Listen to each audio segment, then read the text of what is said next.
Y saludamos a Sebastián Franquis, portavoz del Grupo Parlamentario Socialista. ¿Qué tal? ¿Cómo estamos? Hola, buenos días. Pues un Bueno, placer compartir contigo este momento de radio. igualmente, encantado porque entiendo, no sé si es la primera vez de Sebastián La Franquis primera vez. en Sí, streaming, aquí en YouTube, en Twitch, en estos nuevos medios, ¿no? sí, efectivamente la primera vez y por tanto es un placer acompañarte en esta hora de la mañana. Bueno, pues encantado porque, si no me equivoco, señor Franquis, hay esta semana actividad parlamentaria en el Parlamento de Canarias, pero entiendo que en esa actividad parlamentaria van a tener un ojo puesto en la sesión de investidura que va a tener también lugar a partir de mañana, ¿no? Va a haber un poquito de presento mis propuestas, pero también observando un poco qué está pasando en el Congreso.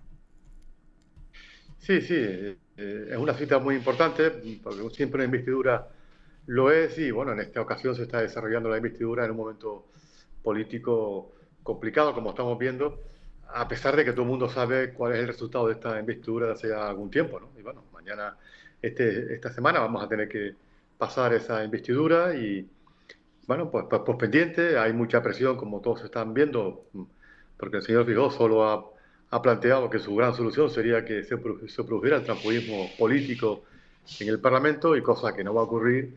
Pero bueno, en cualquier caso, creo que hay que pasarla y que por tanto iniciar una nueva etapa de que exista una nueva posibilidad de un nuevo candidato para que finalmente haya gobierno en España, que es lo que deseamos todos. Porque están completamente seguros en el Partido Socialista de que esos 5 apoyos, si no me equivoco, que le faltan a Feijóo no se van a dar. No va a haber alguien que de repente a lo mejor pues se ponga malo o no sé, o de repente a No, lo no. mejor cambie su voto. No, no, eso va a ser, a menos de las filas del Partido Socialista, va a ser imposible que eso pueda ocurrir.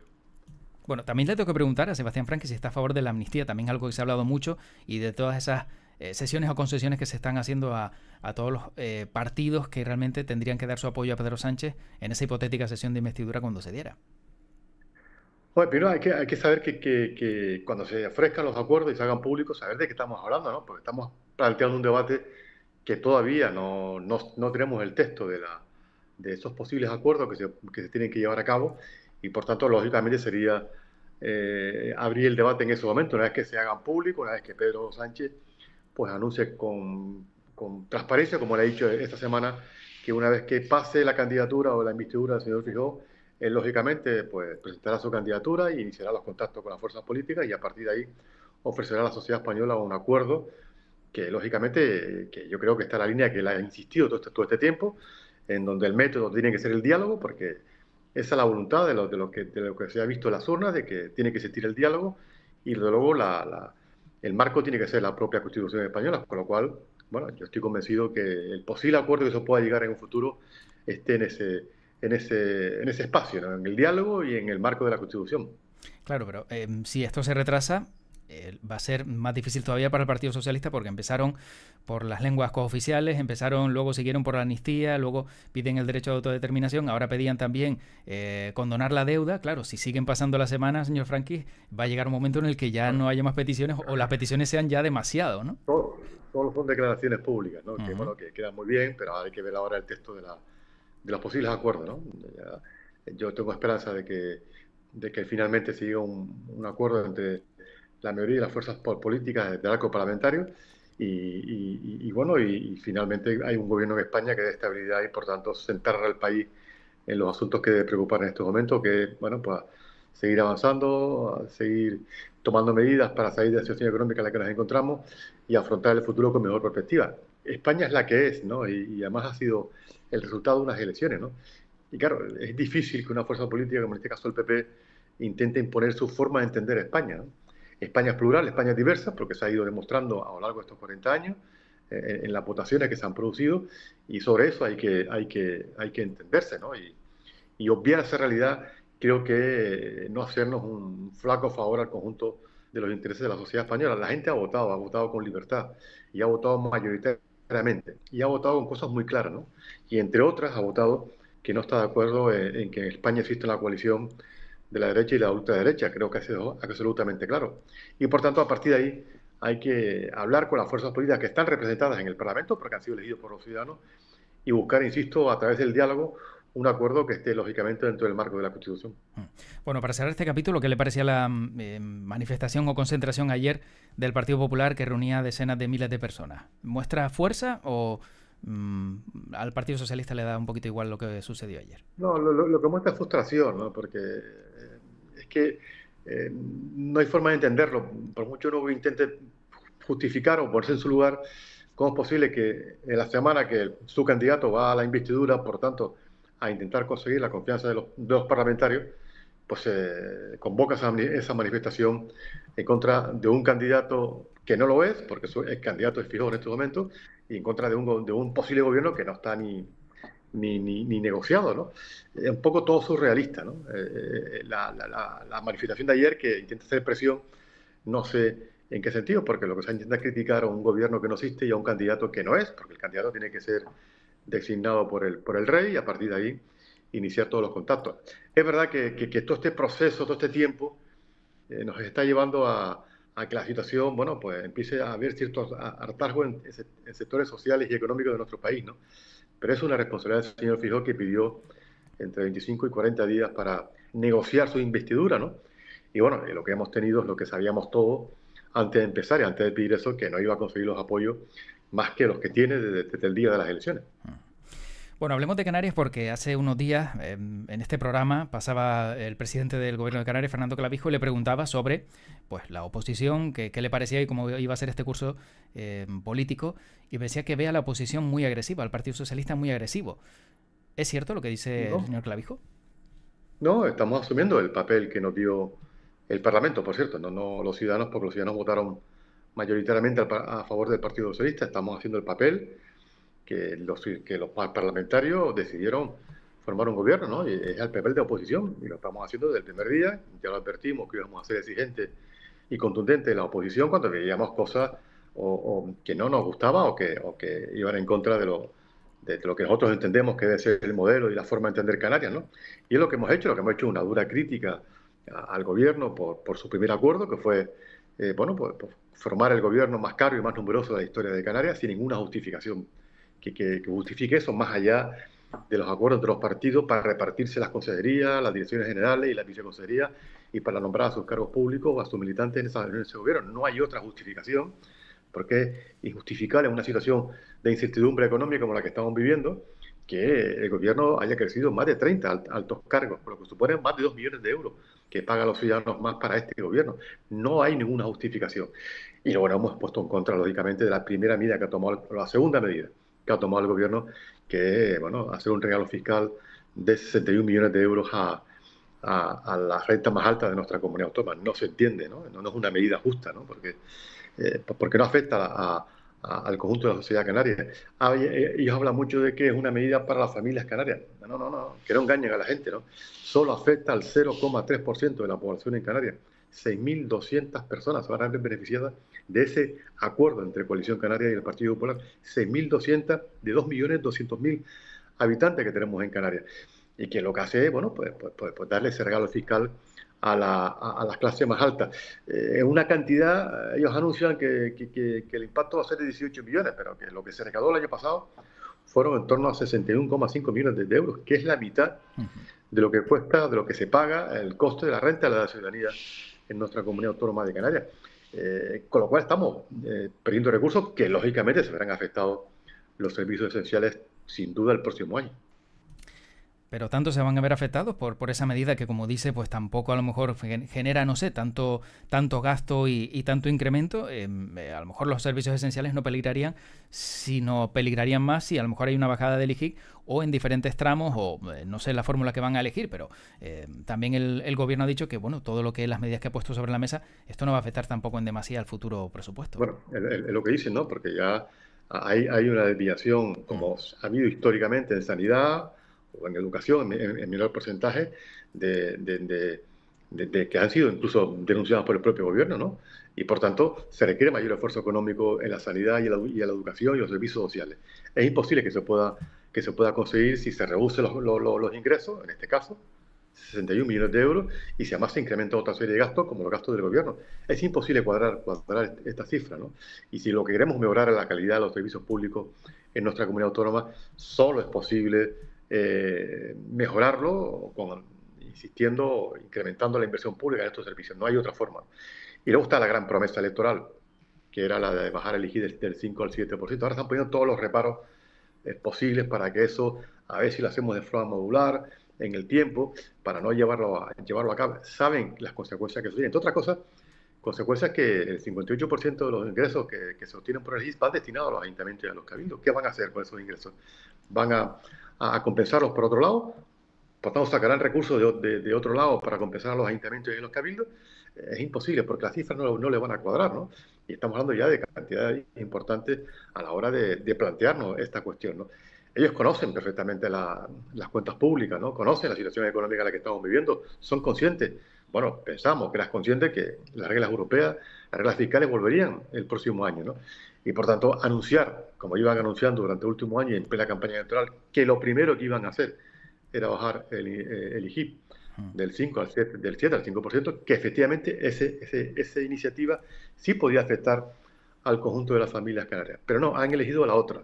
Han elegido quitar ese regalo fiscal, dar ese regalo fiscal, insisto, a las familias más altas, más ricas de nuestra comunidad. Igualmente, a lo mejor, quizá, no sé si se van a encontrar pues poco frente que le puedan hacer los cabildos, el gobierno, teniendo en cuenta que Coalición Canaria gobierna 4 de los 7 cabildos del archipiélago. A lo mejor ahí no va a haber, digamos, un efecto frentista si se baja el IGIC. Bueno, ya lo veremos, ¿no? Ya han dicho la FECA y la FECAN que el gobierno podrá bajar el IGIP, pero lo que no van a bajar son los recursos que ellos tienen comprometidos ya para los próximos años, con lo cual eso está por ver si eso es así, ¿no? Con lo cual, bueno, pues quedan muy bien los anuncios que se hacen en campaña electoral y los compromisos electorales, y luego hace exactamente lo contrario. Pero en cualquier caso, eso nos tiene acostumbrados tanto el PP como Coalición Canaria, ¿no? Dijeron que iban a reducir los altos cargos, y por tanto iba a ser un gobierno más productivo, y lo que tenemos es un gobierno mucho más caro, no mucho más caro, es el gobierno más caro y más numeroso de la historia de nuestra comunidad autónoma, ¿no? Y para luego saber a los que están eligiendo, ¿no? Porque sí que nos están preocupando algunos nombramientos que, por ejemplo, en el Servicio Canario de Salud, que poco tienen que ver con la sanidad y que van a estar dirigiendo la sanidad de nuestra comunidad. Bueno, pero eso siempre ha pasado, ¿no? Dependiendo del gobierno, siempre hemos visto nombramientos de personas que tienen un perfil completamente alejado al área que llevan. Según los cargos, ¿no? No lo mismo que eligieron a un director general X que elegir a un gerente de un hospital, de un gran hospital, ¿no? Son cosas distintas, ¿no? Y lo único sería que hay puestos que son muy concretos, muy especiales y que tenían que ser nombrados por personas que sean del sector y que tengan conocimiento del sector. Pero yo nunca he visto un caso que se haya elegido de gerente a un gran hospital en nuestra comunidad autónoma a una persona que no tiene nada que ver con el sector sanitario. ¿Y no le parece igual de grave a lo mejor a alguien que estaba al frente de la Dirección General de Transportes, ¿no? El señor Conrado Domínguez, que luego pasara al Servicio Canario de la Salud y en su gobierno, si no me equivoco, se mantuviera también ahí en ese área hasta que tuvo que dejar el cargo? No era director general de transporte, era secretario general técnico de la consejería y no director general de transporte. ¿En su momento no fue en el gobierno de Paulino Rivero director general de transporte? No. ¿En el de Fernando Clavijo? No, fue director general del Servicio Canario de Salud. A posteriori. Pero me da que antes creo que, venía del transporte. Antes había estado en el Ayuntamiento de Las Palmas de Gran Canaria, en otras áreas. Y antes de eso había estado de gerente de la Universidad de Las Palmas de Gran Canaria. Vamos a salir de todo el mundo que conoce al señor Conrado sabe perfectamente que siempre ha estado vinculado a la sanidad canaria. Bueno, igualmente lo buscaré porque ahora me quedo con la duda, pero efectivamente, técnico de la Consejería de Obras Públicas, Transportes y Vivienda, efectivamente. Exacto. Sí. Ya antes había sido el director general del Servicio Canario de Salud. Bueno, igualmente también decía Fernando Clavijo en este programa que, bueno, y lo ha dicho también, si no me equivoco, en sede parlamentaria, que les ha acusado de mentir en educación y en sanidad al Partido Socialista por el agujero que había en sanidad y también por educación, con la educación de 0 a 3 años, con lo que se encontraron y que luego que el consejero Poli Suárez incluso ha mostrado imágenes de que no había nada preparado para el curso. Ya. Bueno, el señor Clavijo sabe que no está diciendo la verdad. Lo sabe perfectamente, ¿no? No es capaz de mantener esa posición mirando la cara precisamente a los que son responsables o los que fueron responsables del anterior gobierno. Él sabe perfectamente que la sanidad en Canarias siempre, no es que tenga agujeros, se producen desviaciones, en el sentido de que se presupuesta una cantidad al inicio del presupuesto y acaba ese año con una cantidad distinta. Su gobierno acabó con una desviación de en torno a los 380 millones en sanidad. Él es consciente precisamente de eso, de esa cantidad. Lo mismo que hicieron en sanidad, en educación, cuando ellos estaban en el gobierno. 2 meses antes de salir del gobierno, en el año 2019 firmaron un convenio y un acuerdo con los trabajadores, incrementando los salarios públicos sin ninguna cobertura presupuestaria, que produjo un desfase de los presupuestos de educación en torno a 148 millones de euros. Decir estas cosas que dice ahora no solo miente, y lo que es más peligroso es que miente siendo consciente que no está diciendo toda la verdad. En Canarias, ¿usted recuerda la crisis que hubo del gobierno, estando el gobierno socialista precisamente con Fernando Clavijo, precisamente por los temas de sanidad, precisamente porque los presupuestos se aprobaban por una cantidad y acababan el año por otra cantidad superior? Eso ocurre todos los años. Le digo más, el año que viene, por esta misma fecha, estaremos hablando, si me lo permite, de la desviación que se va a producir en sanidad el próximo año, porque ocurre todos los años. Son conscientes de ello y lo conocen perfectamente. Y bueno, con lo de la educación, lo que se ha dicho con claridad es que las obras que permitían que esas aulas estaban abiertas en este curso eran obras que se adjudicaron justo cuando salíamos de la consejería, justo cuando acabamos el gobierno en el mes de julio. Están licitadas y adjudicadas. Unas obras acaban a principios de septiembre y otras a lo largo de este año, que fue lo que se informó. Y por tanto, justificar el primer día que llegan al gobierno, justo al día siguiente que toma posesión el Consejo de Educación, anunciar que las obras no van a estar acabadas el 1 de septiembre, cosas que nadie dijo que iban a estar acabadas, algunas estarían acabadas el 1 de septiembre y otras a lo largo de este año, como ocurrió el año pasado. Pero curiosamente anunciar justo al día siguiente que las obras no iban a estar acabadas esos años, estaba empezando a construir el relato de que había que intentar llegar a un acuerdo con la concertada, con la iniciativa privada, para desplazar a esos niños a la iniciativa privada. Ese es en el fondo de la cuestión. El consejero ha dicho que iba a ser temporal y extraordinaria. Espero que sea así, que sea temporal y extraordinaria, porque algunas de las obras están acabando, se acabarán a finales de septiembre. Yo espero que en octubre los niños estén ya en esas aulas que están acabadas, porque estamos hablando de obras de 2 y 3 meses de actuación. No estamos construyendo un colegio nuevo. Estamos arreglando algunas determinadas aulas de los colegios para que los niños puedan acudir en buenas condiciones a esas aulas, ¿no? Entonces entiendo, según lo que acaba de decir Sebastián Franqui, que la iniciativa del Gobierno de Canarias de pues que esos niños no empezaran ¿no? en las aulas públicas de llevarlos a la privada era para favorecer la privada. Bueno, yo creo que no es razonable que el consejero al día siguiente llegara a su cargo, lo primero que diga es soltar inmediatamente que no puede empezar el curso los niños de 0 a 2 años y que por tanto hay que buscar otra alternativa. No dijo en ese momento qué alternativa era, pero todo el mundo era consciente de esa solución, de que finalmente iban a acudir al sector privado, porque es lo que han estado manteniendo durante todos estos años en la oposición, insistiendo que además había que conseguir que los niños en esa edad fueran también a los colegios privados, ¿no? Ya empezó el curso pasado con cosas que no hizo el anterior gobierno del señor Clavijo, no fue incapaz de que estos niños de 0 a 3 años tuvieran plaza gratuita en la escuela pública. Se empezó hace un año, se continuaba con este año. Lógicamente había que acabar las obras de las clases, pero eran obras que algunas, insisto, empezaban en septiembre y la otra a lo largo de octubre y de enero, que son lo que estaba previsto. Y hemos visto que la prioridad del gobierno va por otro lado, es más precisamente de justificar un relato para, insisto, justificar que finalmente se llegue a un acuerdo con la iniciativa privada y que esos niños vayan al sector privado. Vamos a ver lo que pasa dentro de algunos meses, si efectivamente esta medida es una medida extraordinaria y temporal y que esos niños, una vez que acaben las obras, que hay algunas obras que ya están acabadas, vuelven al colegio público. Bueno, para ir acabando, señor Franqui, muy rápidamente, su etapa de consejero de Obras Públicas, anteriormente en el anterior gobierno, ¿qué le parecen las acciones que se han ido tomando en esta nueva etapa, como por ejemplo el soterramiento de toda la zona de Belén María, que bueno, que a lo mejor pues si sacan a licitación ya ese proyecto podría aliviar un poco toda esa zona en la capital de Gran Canaria? Bueno, es lo que habíamos hecho. El proyecto lo sacamos a licitar hace 2 años, en la anterior legislatura, ¿no? Y precisamente el gobierno anterior, antes de irse, acordó sacar la obra a licitar, no ya el proyecto, sino la obra, ¿no? La obra estuvo un poco parada, porque así lo dijo el consejero, pues estaba esperando a hacer algunos informes, y nos anuncian que la obra se va a licitar. Es una obra que se dio a licitar hasta 1 mes y medio, y con la llegada del gobierno la ha retrasado, sin saber por qué.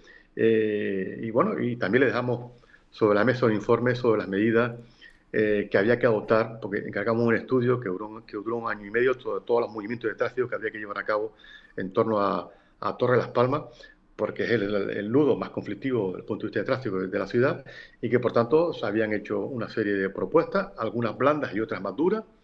Blanda en este momento de modificar algunos sentidos de tráfico, medidas que conoce el Ayuntamiento y que conoce el Cabildo, porque antes de irnos se las ofrecimos y se las informamos al Cabildo y al Ayuntamiento, pero consideramos que estamos en momento de funciones y que lógicamente tendría que ser una decisión del próximo gobierno, tanto del gobierno de Canarias como el propio gobierno en el Ayuntamiento de Las Palmas de Gran Canaria y en el Cabildo. Y por tanto lo que se está haciendo en estos momentos es lo que se venía llevando hasta la fecha. Es imposible encargar un proyecto y tenerlo de la noche a la mañana. El proyecto se encargó justo cuando llegamos, se acabó un mes antes, incluso estábamos insustos en la última fase para poder empezar esa obra, que es fundamental, esa obra de soterrar. Algunos dicen que esa obra no va a solucionar los problemas de tráfico de Torre de las Palmas, y tienen razón, porque no es el objetivo de esa obra. El objetivo de esa obra es mejorar la comunicación con la zona industrial, con el Cebadal, con el barrio de la Isleta y también con el puerto, ¿no? Eso no va a mejorar, lógicamente. La Torre de las Palmas tiene otra obra, tiene otras propuestas, que es la que nosotros dejamos sobre la mesa para que estas instituciones en estos momentos estuvieran tomando las medidas. Sí, donde parece que no se va a aliviar tampoco el tráfico o la tensión circulatoria es en Tenerife, ¿no? Ahí no sé si hay alguna medida estrella o algo que consideren ustedes que se puede sacar adelante, porque es que no hay manera de que el tráfico se alivie, ¿no? En la isla. Bueno, ya los grandes asuntos, digamos, los grandes proyectos están hechos, ya están acabados, ahora están algunos en exposición pública, ¿no? Los 7 grandes proyectos que acabarán de forma definitiva con los problemas de tráfico de Tenerife están acabados, ¿no?